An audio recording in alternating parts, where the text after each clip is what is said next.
नमस्कार मेरे प्यारे किसान भाइयों। आज की वीडियो के अंदर हम बात करेंगे कि हमारी फसल के अंदर ज़्यादा से ज़्यादा समस्याएं देखने को मिल रही हैं।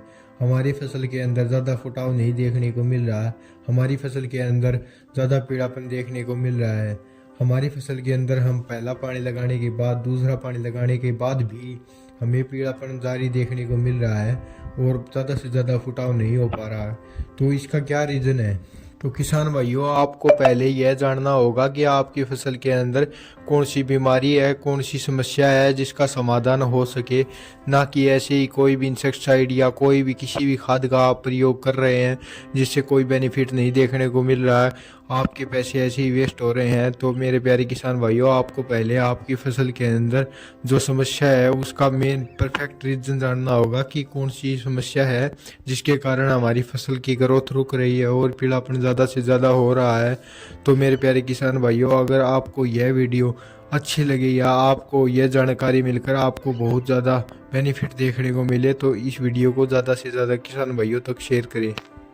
तो किसान भाइयों, हम बात कर रहे थे कि हमारी फसल जो होती है वो पीली दिखाई दे रही है या हमारी फसल के अंदर कोई फुटाव देखने को नहीं मिल रहा है।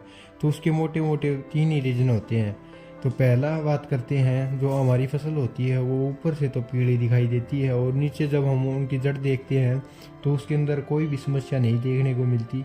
हमारी जड़ एकदम स्वस्थ होती है, ना कोई गांठ देखने को मिलती और ना ही कोई जड़ गली होती है। तो उसके अंदर पीले होने का क्या कारण है? तो उसके अंदर पहला कारण तो यही है कि वो हमारी फसल के अंदर हम ज़्यादा पानी दे देते हैं तो उसके कारण भी हो जाता है। और एक रीज़न और होता है कि हमारी फसल की जो ज़मीन होती है वो रेतीली नहीं होती, चिकनी होती है, तो उसके कारण भी हमारी फसल के अंदर न्यूट्रिशन का अपटेक नहीं हो पाता। जो हमारी पोषक तत्व होते हैं वो हमारे पौधे तक नहीं पहुंच पाते जो हमारी फसल के अंदर होते हैं। तो उसके अंदर हमें जो पोषक तत्व होते हैं उन्हें बाहर से देना पड़ता है। और अब हम बात करते हैं कि हमारी खेत के अंदर हमें कौन से पोषक तत्व देने चाहिए ताकि इस प्रकार की बीमारी से हमें छुटकारा मिल सके। तो पहले हम बात करते हैं कि हमें यूरिया का प्रयोग करना ही करना चाहिए। फिर दूसरी बात आती है जो हमारी फसल के अंदर मेन होता है, जो जिंक की कमी हो जाती है। इसीलिए हमें जिंक सल्फेट को हमारे खेत के अंदर 500 ग्राम पर एकड़ के हिसाब से हम डाल सकते हैं।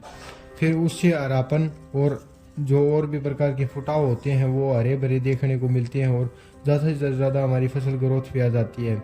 फिर बात करते हैं हम हमारी फसल के अंदर जो मजबूती होती है और पैदावार अच्छा करने के लिए, जो लंबे समय तक हमारी पैदावार अच्छी तरह से निकले, तो उसके लिए हमें जो होती है फेरस सल्फेट को भी डाल देना चाहिए 500 ग्राम पर एकड़ के हिसाब से। फिर बात करते हैं हम मैग्नीशियम की। मैग्नीशियम की भी बहुत कमी देखने को मिलती है हमारी फसलों के अंदर। जो गेहूं का पैदावार होता है उसके अंदर जो कमी होती है वो फेरस सल्फेट के कारण भी होती है। तो दोस्तों, हमें 500 ग्राम पर एकड़ के हिसाब से फेरस सल्फेट को भी डाल सकते हैं। फिर इन सभी का घोल बनाकर हम स्प्रे कर सकते हैं। तो हम अब बात करते हैं कि इन्हें यूज़ कैसे करना चाहिए। तो हमें जो यूरिया का यूज़ होता है वो 3 किलो पर एकड़ के हिसाब से डाल सकते हैं। फिर बात करते हैं जिंक सल्फेट की, उसे 500 ग्राम पर एकड़ के हिसाब से, और मैग्नीशियम 500 ग्राम पर एकड़ के हिसाब से, और फेरस सल्फेट भी 500 ग्राम पर एकड़ के हिसाब से। तो पहले तो हम यूरिया का अलग घोल बना लेते हैं और फिर इन तीनों का अलग, जैसे जिंक सल्फेट, मैग्नीशियम सल्फेट और फिर फेरस सल्फेट, इन तीनों का अलग घोल बनाकर एक साथ मिलाकर हम इनको स्प्रे कर सकते हैं। फिर तो किसान भाइयों, अब हम बात करते हैं सेकंड सिचुएशन की, जिसके अंदर जड़ों के अंदर जब फंगस लग जाती है या फिर जो जड़ों के अंदर इंसेक्टिसाइड का कोई भी प्रभाव देखने को मिलता है या फिर पानी भराव के कारण जो जड़ गल जाती हैं या वाइट स्क्रैप देखने को मिलता है हमें, या फिर जो जड़ होती है उसके अंदर माहू का भी अटैक बहुत ज़्यादा मात्रा में हमें अब देखने को मिल रहा है। तो उन प्रकार की जो इंसेक्टिसाइड होती हैं उनके लिए हमें सबसे अच्छा प्रोडक्ट कौन सा है? तो उसके अंदर सबसे अच्छा प्रोडक्ट जो आता है तो उसके अंदर आता है जो रीजेंट जीएर नाम से आता है, वो ऐसा पैकेट होता है। तो इस प्रकार के जो बीमारी होती है तो इसके लिए हम इसका प्रयोग कर सकते हैं और यह हमारी जो फसल होती है उसके लिए बहुत बिल्कुल एक नंबर बेस्ट होता है। और फिर बात करते हैं कि इसकी मात्रा कितनी लेनी चाहिए। तो इसके अंदर पहले फेब्रोल आता है जो 0.03% आता है, जिसकी मात्रा कम देखी जाती है। तो इसे ज़्यादा प्रयोग करना पड़ता है। तो अगर हमारी फसल छोटी है तो इसे 4 किलो पर एकड़ के हिसाब से भी डाल सकते हैं, और हमारी फसल अगर बड़ी हो गई है तो इसे 5 किलो पर एकड़ के हिसाब से प्रयोग कर सकते हैं।